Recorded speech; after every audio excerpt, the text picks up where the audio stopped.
Remember when I said Iceland never disappoints? Well, it's epic from coast to coast.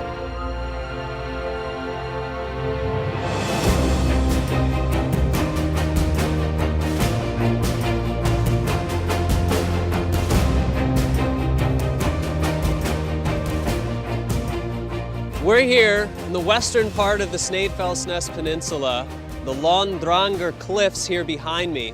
We're here just past sunrise, so it's like 10:35 a.m. We're getting ready to capture these cliffs and this great landscape behind me.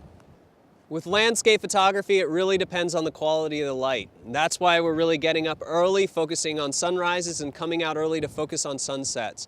Sometimes, no matter what we do or where we prepare to be, we don't exactly get what we want. So today, I positioned ourselves so the sun would rise off this way, and hopefully as the sun comes up, it would cast some light on these rocks behind me. But since it's pretty much a completely overcast sky today, the sun never came through and we're stuck with really flat looking conditions. So today is going to be all about trying to make a really cool composition that doesn't really necessarily focus on the sky too much, but focuses on this incredible coastline instead. Comparing this location to, let's say, that shoot we did at Kirkjufell with the big conical shaped mountain, that scene had everything that we were looking for. It had a really great sky, it had really great foreground interest, it pretty much had every quality of a great photo. This situation is a little bit different because we don't have the support for the sky, we don't really have a lot of texture or a lot of light. So we're gonna try some different techniques to try to get the most out of this shot. And one of the things that we're going to focus on today is really controlling the exposure time to try to soften the water. Since we have a really flat sky today, we're going to go over some tricks to make the best out of the compositions that we can have, and maybe even go over some things that are often overlooked by photographers. So really today, the key is making the best out of the composition and using as much of the foreground and the cliff face as possible. So what I'm going to do, while the camera's in video mode, I'm going to frame up some really cool compositions that we can look at together. So now that I'm set up right here, right in the middle, I'm going to work on a few compositions that I like, that I think work really well, and I'm also going to show you a few that don't. So right now I'm shooting with a 16-35. That really covers the whole aspect of wide angle, from very wide to sort of a medium wide at 35. Gives me the ability to really scout this area and experiment. So the first thing I like to do when I come up to a scene like this is start as wide as possible. So with this shot that we're looking at right now, I really like to be able to see this big rock right in the foreground. And what I mean by the entire thing is that I have water washing under it. I'm not really cropping it at all. The other thing, earlier I said a little bit about the sky being sort of flat and uninteresting. There's a little tiny bit of definition, but there's really no reason to focus on the sky. So for a wide angle shot, this works really nicely, and what I wouldn't do is move the camera up too high. So if we change the composition here, I like the foreground elements. I like how that rock off to the left is sort of in the bottom left corner, but I don't like the sky. It really is not interesting at all. In fact, it's flat with no detail. So in this case, for a wide shot, I really want to find a comfort zone where I can address and show the water and also the detail of the water wash around the rocks, while not eliminating the sky 100%, but giving it a nice little horizon line to fall that doesn't emphasis or focus on the sky. The other thing with the wide angle is, see up there in the upper right corner, I still leave a little bit of sky over the mountain. I like to do that, but some people might actually want to come a little bit lower and have that line sort of terminate the sky right into the mountain. Now I'm also trusting my in-camera level system just so I get that horizon nice and perfect. You want to do that because you want to make sure that it's not off. If your horizon line is a little bit off, if you don't check your in-camera level or use your guides, you're going to have a crooked horizon line. Now that is something that you never want to do in this type of photography because it's an easy indicator for anybody who's looking at the photo. They'll usually find the first mistake you've made, and anybody can see that that horizon is off. So if you're not sure where the horizon is, you can't see it, or use one of the leveling lines, go ahead and trust the in-camera level. It's going to be really close, if not perfectly accurate. So I'm shooting this right now at 16mm, but let's say you don't have a 16mm lens. Let's say you have something like an 18-24 or even a 24mm. Let's see if we can still get something nice while zooming in a little bit. Okay, so here, let's look at the scene again. I'm set up at 16mm. Let's go ahead and go to, let's say, 24, because a 24-70 is a pretty standard lens. Most of us can shoot at 24mm. So while I am losing a little bit of that rock in the foreground, I'm actually getting a positive effect on this scene as well. Those little rock spires in the background are very, very interesting. So zooming in a little bit has cropped a little bit of the foreground, but has also created an emphasis now and put more attention towards those rocky spires in the background. So I really like that. So that's 24 millimeter and it still works. Let's go all the way to 35 and see if we can get something nice out of this scene. So again, the 16 to 35 is a really good scouting lens. But again, we can really be creative with whatever lens we happen to have. It doesn't have to be a full range. It can be a fixed 24 or 35. You should, with this kind of coastline, be able to get something really interesting. So let's lock it into an interesting composition here. So again, this is 35. I kind of like this composition. I liked it a little bit better at 24, I'm going to admit. 35 still nice. I have sort of this, this big island on the bottom of the screen now has become sort of a rocky foreground element.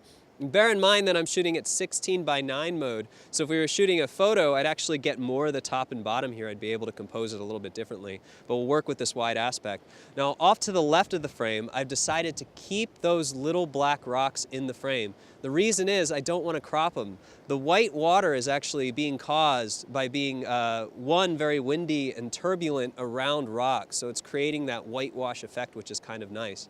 So if I wanted to capture a little bit more of that whitewash, I could actually start to ignore a little bit more of the shoreline and focus more on those rocks. And you can see that other rocks coming into focus here. So I think here you could get a really nice wide to medium shot. And even at 35, we can still get something nice. But in this case, it really worked best between 16 and 24. So instead of just sampling one area and trying different millimeters to see if I can get something I like, what I really like to do is explore the entire area. Now, while I like some shots here, I'm not sure if it's the best one or the one that I really want to come home with a shot from today. So what we're going to do is explore the coastline a little bit and see if we can find varying levels of composition or something that we like a little bit better. And I'm going to start by moving up the shore. Now, since we are on a shoreline, this is really interesting. The further we can get away from the shoreline, the more it's going to spread out that shoreline and give us sort of a longer composition. If I get closer to the shore, I'm going to compress that detail. It's going to actually compress the shoreline, so I'm going to be kind of looking down the shoreline instead. So I'm going to go up to the top and I'm going to see what it looks like to look down that coastline. So we've moved a little bit further up the coastline and sort of wrapped around. We came from that way down there, about halfway down to the end. And now I'm just going to kind of explore and see if there's a better vantage point from up here.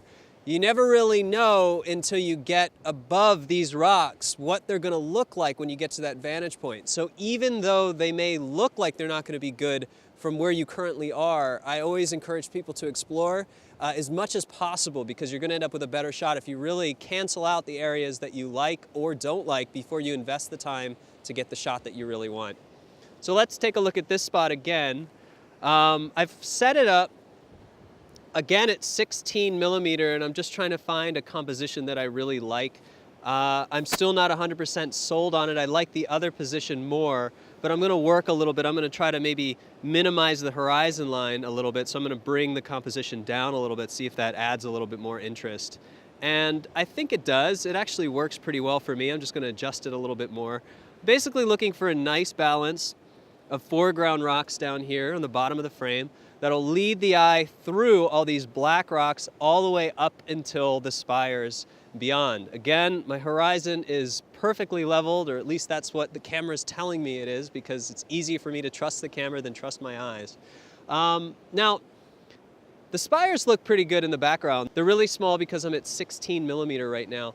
What would happen if I move the camera to the right? Let's see if it gets any better. So I could maybe put those spires offset a little bit to the left instead.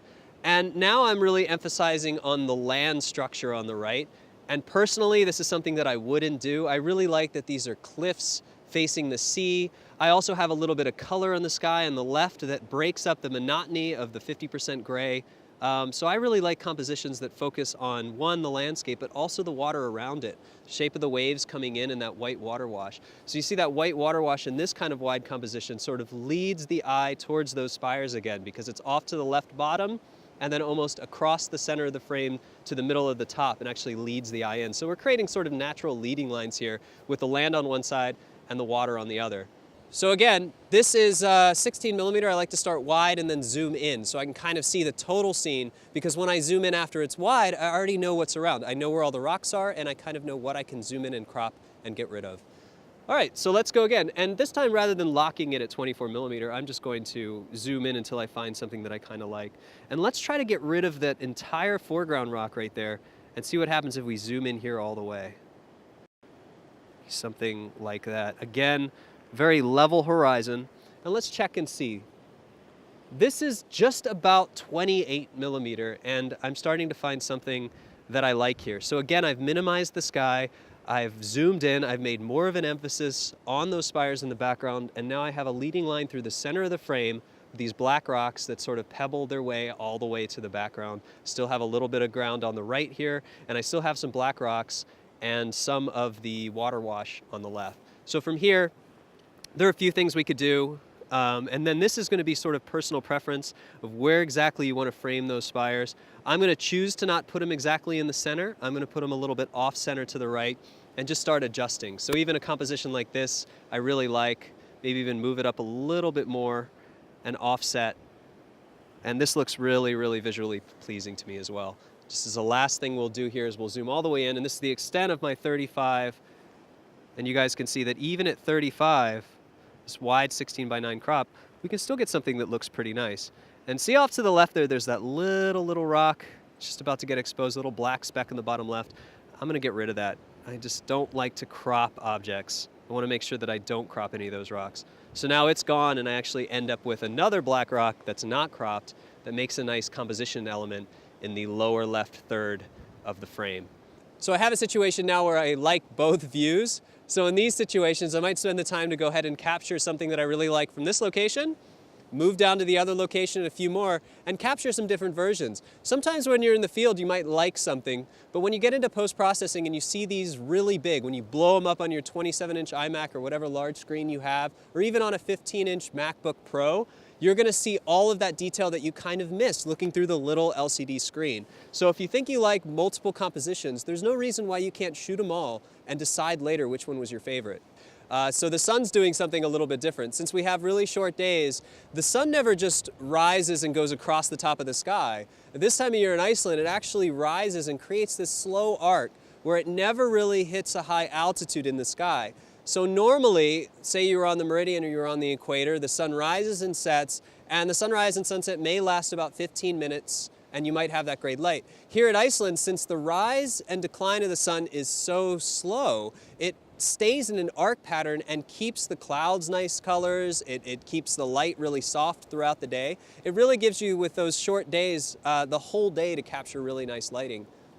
Here in this situation now, we have too thick of a cloud cover, so the sun's never really going to light the day more than it is right now, which is really interesting. So this is, right now, winter Iceland with this cloud cover. This is full day. So on a day like today, when we have a low sun and soft filtered light, you can effectively shoot multiple vantage points using this light because the conditions are going to stay the same throughout the day. So unless you have something completely specific that you want to work on, one specific shot that you're trying to target, you can really use your time to get multiple shots in this lighting scenario. So now that we've taken a look at two different compositions, one high and one mid, I'm going to walk all the way down to the tip of that cape there, looking back at the coastline to see how the composition changes. So now I'm set up all the way in the tip of this area that we can access, as far as we can go away from the cliff line here. And I'm starting again at 16 millimeters so I can see the full frame here.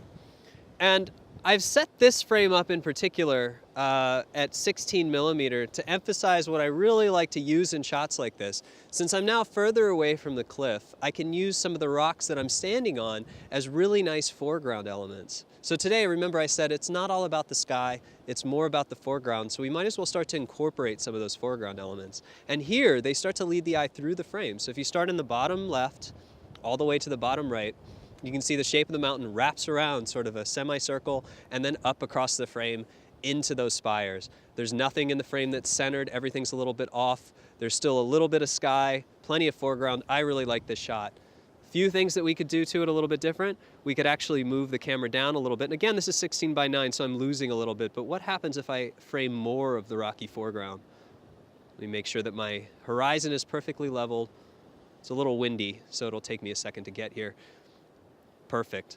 Now this composition is also really acceptable. I love the rocky foreground. I also like how we can see the complete semicircle of water wash around that big stone in the center. So you can see nothing comes off the frame. We don't crop any of that rock, so it's really, really nice. So again, now that I'm at 16, let's see what happens when I zoom. Just in case you have an 18 or a 24 lens, let's see what you're able to get. So if we stop emphasizing so much on the foreground, start zooming in, we start to really come into the details of that background. And in this case, this whole area I think is named after those spires, so it's kind of nice to have them be predominant in the frame itself. So something like this is a little bit more medium. It's about 22 millimeter. I'll go all the way up to 24 just so we can see what the standard setting would look like. So here at 24 millimeter, you can frame something a little bit like this, I think looks pretty good. We still get enough of the water wash. We have this really interesting foreground element in the bottom left, and we get everything with a little bit of the horizon line on the top leading into those spires. I think for this shot to really work though, I think my favorite would be somewhere between 16 and 20 millimeters. So let me frame something that I'd really look for here. And I'm just gonna go all the way to about 16, and then I'm gonna zoom in just a little bit. Maybe crop just a hair.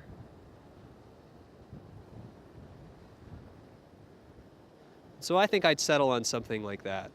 Oh, it's not all the way zoomed out. It's not all the way zoomed in. It has a nice foreground interest on the bottom, really nice leading lines. I'm really fascinated by this semicircle of water that's going around this boulder. I think it just adds a lot to the composition and makes it very, very interesting.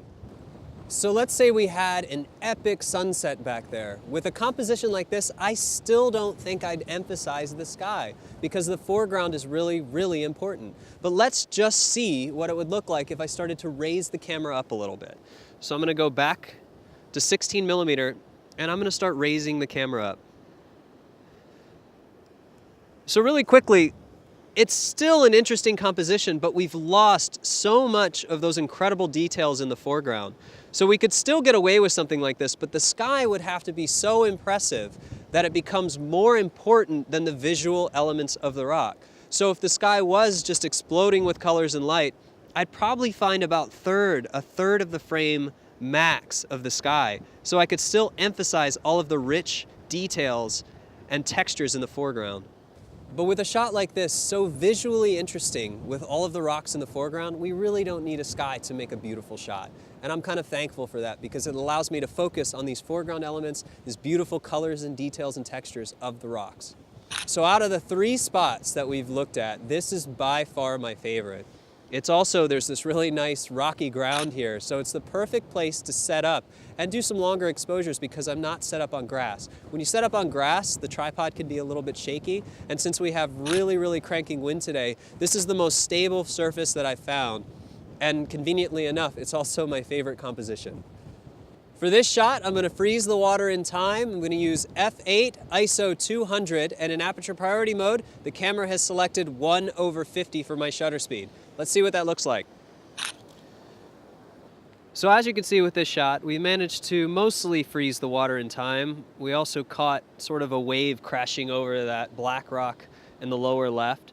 So everything looks pretty good. But I think we can do a little bit better just by dragging the shutter. And what that's gonna do, it's gonna soften the water a little bit. It's not gonna make it to one of those softened waterscapes, but what it's gonna do is create this soft effect around the whitewash. So it's gonna give some directionality to the white streaks in the water. So in this tutorial, we're gonna get more complicated and we're gonna start using neutral density filters to be able to control how much light is entering the camera and to be able to drag our shutters to really, really long times. Since we're still at the beginning of this tutorial, I'd like to keep things pretty simple and I wanna just use everything I have in camera to see how far I can drag the shutter. So for this next shot, I'm going to turn my ISO all the way down. That's past its native 64, all the way down to low 1.0, which actually means ISO 50. I'm gonna leave the f-stop at f8, and it looks like that gives me a shutter speed of 1/6 of a second. So we'll take this photo and we'll see what the difference is. So if we take a look at this exposure, and we compare it to the other one real quick, we'll notice that the new exposure that had a 1/6 of a second shutter speed is a little bit softer around the water, But we also noticed that it doesn't look that much different because it wasn't that much different. What changed was the water itself. So the water is so turbulent right now that it makes it kind of hard to tell between a medium exposure and a fast exposure. So I've already turned the ISO all the way down to as low as possible. Now the only thing I can change now in camera to try to drag the shutter speed is the f-stop. So I'm going to take it from f8 and bring it all the way up to f22. Now that I've changed the f-stop to f22 with a low ISO of 1.0 or ISO 50, I get a 1.3 second exposure. Now that should make a major difference to the waves. Okay, so let's take a look at this new shot here and let's zoom in. And yeah, we can really see down in the lower right in that little semicircle where all that water wash is, you can really see how those white streaky water lines are making really interesting compositional elements. So I really like this. It's not super soft, but it's just soft enough to add little details in the shot itself. So just to recap a little bit, if you want to soften the water a little bit when it's this turbulent and you don't have any filters, you want to do it all in camera, what you can do is turn your f-stop all the way up. Most lenses support f22. You can turn your ISO down all the way. A lot of cameras support 100 or even a low 50, and you can get a longer exposure that way. Now bear in mind that the light is still really subdued out here, so we're able to push things to a 1.3 second exposure. That's a pretty slow exposure considering it's daytime. If that sun were fully out and we had a really bright condition, we would not be able to get a 1 second exposure. We'd need an additional camera filter, a neutral density filter on the front of our camera to be able to mitigate the amount of light that's coming in. In a future chapter of this video, I'm going to be covering how to use neutral density filters as well as neutral density grads to be able to control the amount of light that's coming into your camera and dramatically change the length of the shutter. So this was a pretty simple location to photograph. Now let's go into Photoshop and tie it all together.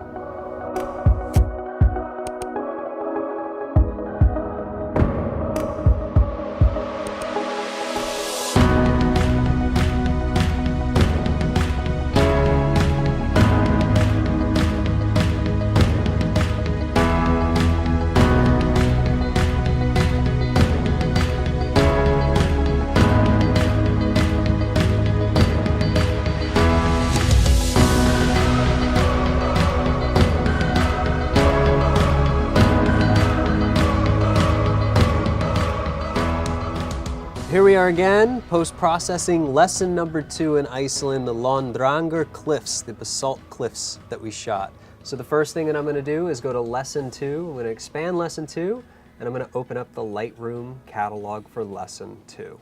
Inside of Lightroom, it's going to look pretty much the same, but we're going to have different raw files to work with. Now, this lesson in the field had a lot to do with composition, so I probably overshot this location more than I usually do. So instead of giving you guys tons of raw files that we aren't going to use, I went ahead and focused on a few different variations. So if you remember back from the lesson in the field, it wasn't just about finding the composition, but it was about maxing out the extents of the in-camera capabilities of getting softer water and slightly blurry water effects. So let's take a look at what I have here. Now, basically I have an underexposed version and a neutrally exposed version of each file. So I'm just going to go ahead and select these so that we can audition them and see which one we like the most.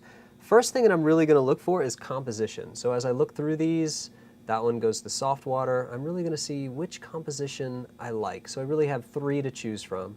This perspective, and this perspective.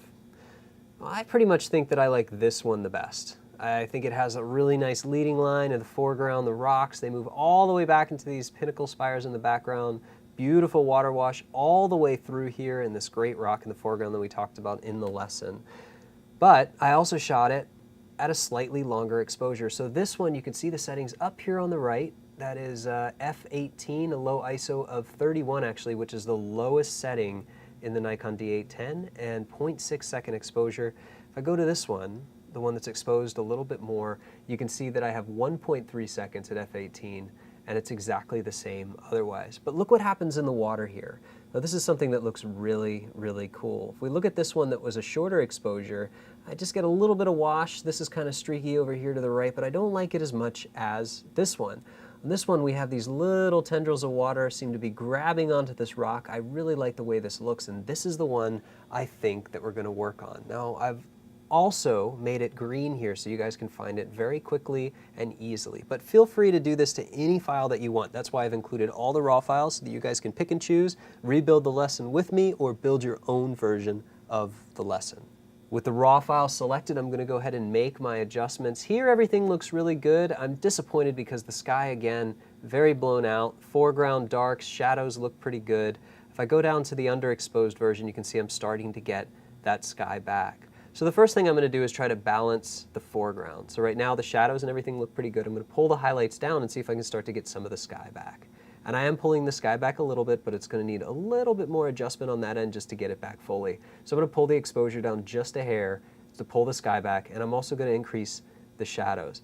Now, it's very important. By changing the lightness in the sky to get some of the details back, I've also been able to get some of the details back in the water, but that's very important. At this point, what I really want to do is I want to pull down the highlights in the sky even more so that I can get what little texture I had in the sky. The thing is I don't really want to take it away from the foreground. There are some highlights in the landscape and in the foreground that I'm going to take away if I keep pulling those highlights down too much. So this is the first time I'm going to show you guys how to use selective editing tools inside of Lightroom. So what we're going to do is create a selective gradient to use. I'm going to go up here, I'm going to click the gradient tool, and when I click the gradient tool, I'm going to be able to click and drag the effect and where I want it.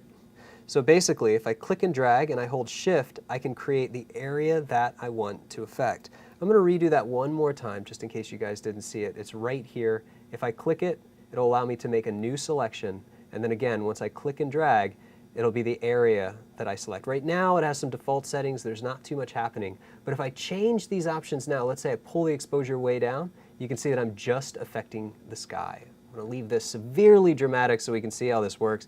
Basically, this is the center point for the gradient ramp, and this is the fall off from the top and the bottom. So the wider this is, the wider and longer the fall off. So what I want to do is position this a little bit so that I start to get the sky back without really hurting the cliff face, and I'm going to bring this up. Right now it looks horrible, but that's just so you guys can see what I'm trying to do. I'm going to bring that back to about 0.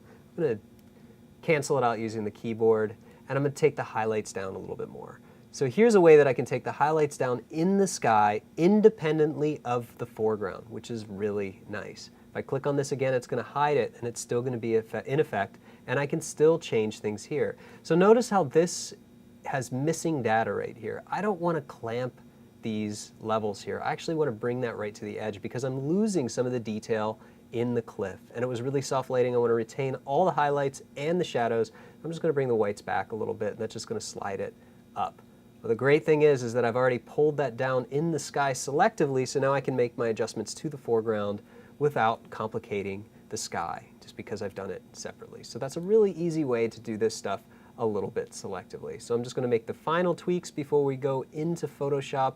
I'm also going to increase the vibrance just a little bit because we lost some of those beautiful tones actually. We have greens, yellows, browns, tan colors, all sorts of rich detail that's just waiting to be pulled out here. Again, remember, before we go back into Photoshop, I'm going to take the sharpening down, enable profile corrections, remove chromatic aberrations. Now, one more thing that I might do, at this point I could change the temperature a little bit, I could warm this up, I could cool it down. We're going to start doing this more often in the next few videos, but I just want to show you guys, when you shoot your white balance and you pick a custom white balance or an auto white balance, the nice thing is your in-camera white balance is important for establishing your shots, but you can always change it later in post. And when I say that in the field and you guys say it doesn't really matter because we can do it in post, this is how we do it. This is our Kelvin temperature that we set automatically in the camera using the auto mode or manually. And you can see I can actually change that here. So if there's any errors in that, if you've shot it incorrectly, you don't like the balance, you can always change that here. For the sake of simplicity, we're going to leave it as shot, and we're going to work with this file. Next step is to get this into Photoshop. So I'm going to right-click the image, say Export. I could say Export with Previous, but I'm just going to do Export one more time so we can see the settings. I have it set to a temp directory. Image format's going to be PSD. I'm working at ProPhoto. Again, feel free to work whatever your comfortable working space is, Adobe RGB. 8 bits to cut the file size down. If this is a portfolio image for you guys, definitely work at 16. and all the way on the bottom here, it's going to open automatically in Photoshop 2014. When I click export, it's going to ask me if I want to overwrite because I've done this before. In this case, I'm going to overwrite, but usually I would use unique names. The only reason you see this is because I've done this lesson before I started recording it. So I'm just going to overwrite it, and we're going to open it in Photoshop. Here we are again in Photoshop. The next thing that I'm going to do is the same thing I did with the last file, but before that, we need to do a little bit of adjustment. So I want to change the contrast, I want to amplify the colors, I want to really accentuate the water and all these beautiful details that we have. But first we have some issues. Number one, that horizon is not straight. So my rulers are up right now. If the rulers were hidden, which they are now, and I did Command R on the keyboard, the rulers would come up. With rulers enabled, I can change, I can slide down a guide here and actually just put it right next to the horizon. You can see all of that in-camera leveling that I talked about, all of that careful effort to monitor the inside of the camera obviously didn't work so well here, so I'm going to have to adjust this myself. In order to do that, I have to change the background layer, double-click on it, turn it into a regular layer, and I'm going to use a transform. So I'm going to hit Command T on the keyboard for transform, and that's going to give me the ability to rotate this image and fix the horizon. I really would have liked if this was perfect to begin with, but it's really easy to change. And again, I can pull more guides down and just see if I'm close, pretty close, needs a little bit more tweaking, just a hair here, and that looks pretty good. Hit return, it'll bake that in. I'm going to go ahead and clear this guide just by removing it and putting it back on the ruler. Now I'm going to have some border problems, so I'm going to pick the crop tool and I'm just going to crop these little bits off. I'm going to clear any formatting that's on the crop, and I'm going to go ahead and just manually pull in some of these edges here. So I'm just getting rid of those areas. You can see that I'm actually losing quite a few pixels around each edge, and I can be really careful to make sure that I don't lose too much just by being really careful about what I do crop. But automatically, by fixing the horizon, you can see that I've lost a few little percentages of this image, which is kind of heartbreaking. It's 36 megapixels. I've probably just lost just a little bit. So when I hit return, it's going to crop everything down, and we're ready to go.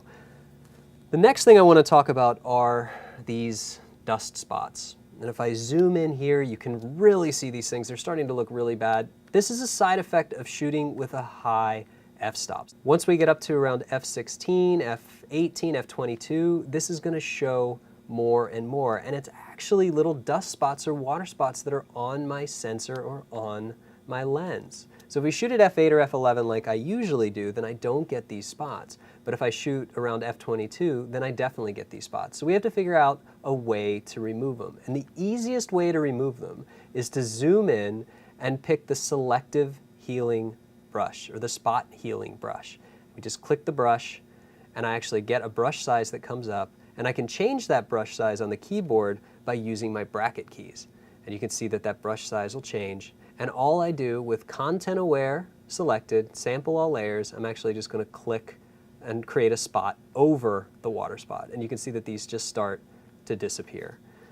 Now unfortunately, I actually have to manually go in here and select each one of these things. And every time that I do that, it reminds me that I really do need to clean my sensor more often.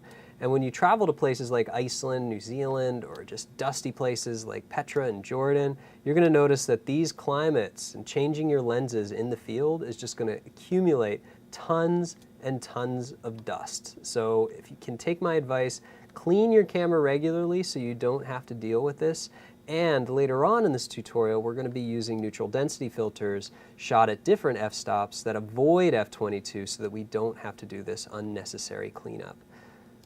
Another thing you have to be careful of is you may start to try to remove dust spots that are actually on your monitor and not in the image. I do this all the time on my MacBook Pro because it always gathers dust. I find myself removing things that aren't actually there. So I'm going to do the best job I can just so we don't have to take up too much time here. And the sky is where you're really going to notice these things, like really going to notice them. But in the foreground, in these rocks, we might not notice them so much, but we may have some issues in the water itself. So you can see there's a couple black spots. I don't know if that's a black spot from the camera sensor or it's just a black thing in the water, but I'll go ahead and get rid of it.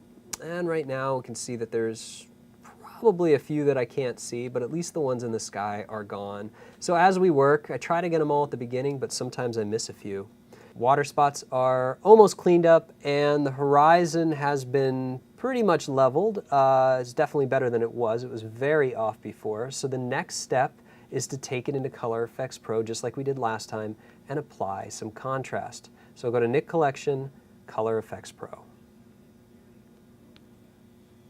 Here in Color Effects Pro, remember that it always applies whatever your last correction was. So I'm going to go over here to the left, and I'm going to pick Pro Contrast. I use Pro Contrast all the time. It's my favorite way to add dynamic contrast. So let's turn that up a little bit. Let's start to amplify the details a little bit.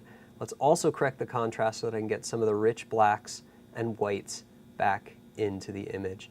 I like the way that looks. I'm going to toggle it on and off so that we can see the difference. Pull back on it just a hair. Add another filter.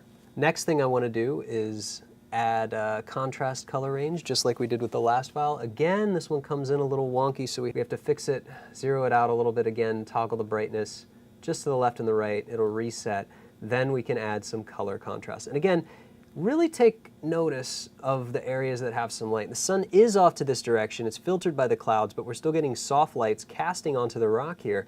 And when I start to use this color contrast, it creates some more contrast in those color ranges and makes it look like it's lit a little bit more, which is what I want here. I want to get rid of some of the soft light and start replacing it with some stronger, more defined light. Add one more filter, and these are the three that we've used before. Polarization again, if I change the strength, notice two things. The sky will start to blueing up a little bit, and also we'll have some aqua colors here in the water. Again, before, after, and now we're getting some of that rich detail and color contrast. Again, just do this to taste and say, okay.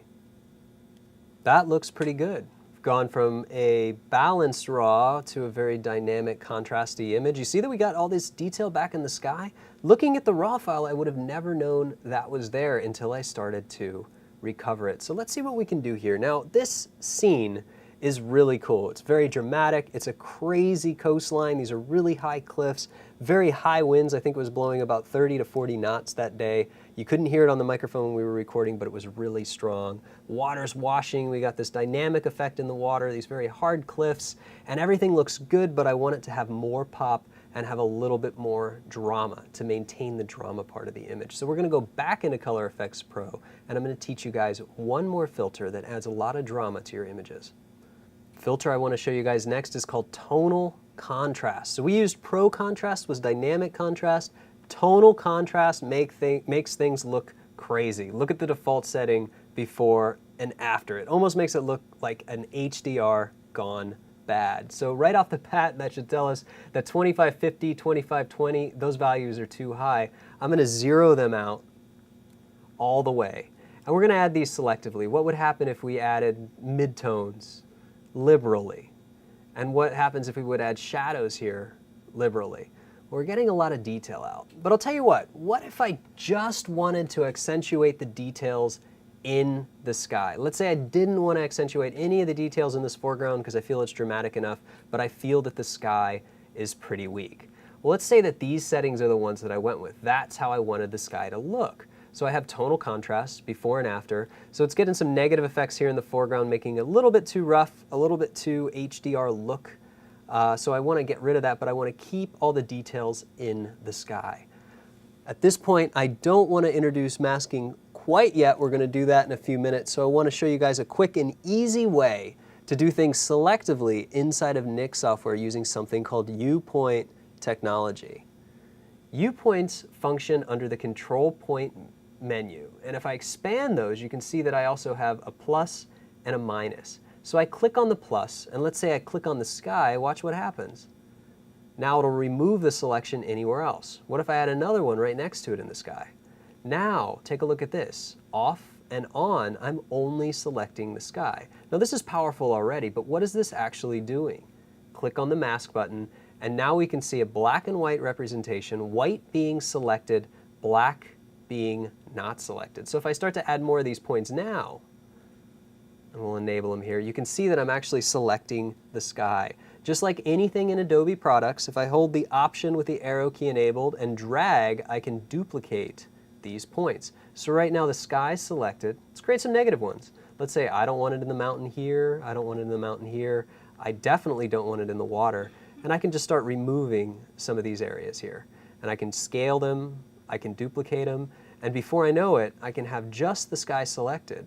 Now if I turn this off, global toggle being clicking that mask button again and again, now I just have tonal contrast in the sky. So I can adjust this a little bit more in the shadows, adjust this a little bit more in the midtones, and now I get all of that detail back in the sky without manipulating anything in the foreground. So I'm just going to go ahead and apply this. This is one selective tonal contrast. Selective because we've only used these points to select the sky. With no points, it would be a global correction. Let's apply it. Say OK. The more points you add, the more time it'll take to render your color effects. Here we have our selective result. So pay particular attention to the sky. We have sky before and sky after, and now we have nice little detail. We have these great opposing lines here. So we have all these lines here, leading lines through the frame here, across the top of the sky, through the water. It's starting to look really cool. The next thing that I want to do is sharpening. And again, I want to use a high pass filter. So I'll duplicate this layer with a Command J, go to Filter, Other, High Pass. I'm going to pick 3 just like I did last time, and I'm going to say OK, set this to overlay, and I'll zoom in here and we'll take a look at what it's doing to this image. So we have high pass on and off. So you can see all those little details, all these little pebbles here, these little edges on the rocks have now been chiseled out, almost as if it was blurry to begin with, which we know it wasn't. But check this out, there's a side effect to doing this to the water. Check out the ripple lines here in the water. I spent all this time in camera trying to get my water to be soft, that the last thing that I want to do is sharpen it back up using a high pass filter. So if I turn this off and on, you can see that all these lines that should be soft in the water now also get hardened too. So I don't want that to happen. Just like we applied the tonal contrast selectively, now we're going to learn how to apply the high pass filter selectively by using a mask. And masks are really easy to use. And I'm going to show you guys how to use them and how to paint your masks on selectively. Before I get into showing you guys how to use masking, let's go ahead and talk a little bit about the paintbrush tool. I'm going to create a new layer and I'm going to fill that layer with white. So it's going to look a little bit boring. I'm going to pick a color that works. Let's pick red, for example. And I'm going to select the brush tool. Now you can change the brush size again by using the brackets just like we did when we used the spot healing brush. But I have something that's set up and it's a little bit more useful. Since I'm using this Wacom Intuos small tablet and a stylus, I have some keys set up. So just like you paint, I can paint by pressing down on the button here, but I also have 2 additional express key buttons built into this. And I also have one built into the button on the bottom here that allows me to hold, and when I press in Photoshop to the right and to the left, my brush size will get smaller and larger. If I go up and down, it'll actually get harder and softer. It's really useful. The hotkeys for this are actually Control, Option, and Click. And if I show you guys how this is set up in my system preferences, it's really easy to bind keys with the Wacom tablet. So really quickly, I want to show you guys, when you're in the pen function, you have the first thing is tip feel. You see current pressure. I have it set to medium, and you can see the harder I press, the harder that detail will exceed. So basically I have like medium pressure, so I can do light to medium to hard just with a little bit of pressure. If you really want to crank this thing down, you can turn it to firm, different things like that. And you can also see that I have this button set to right click and this one set to a modifier.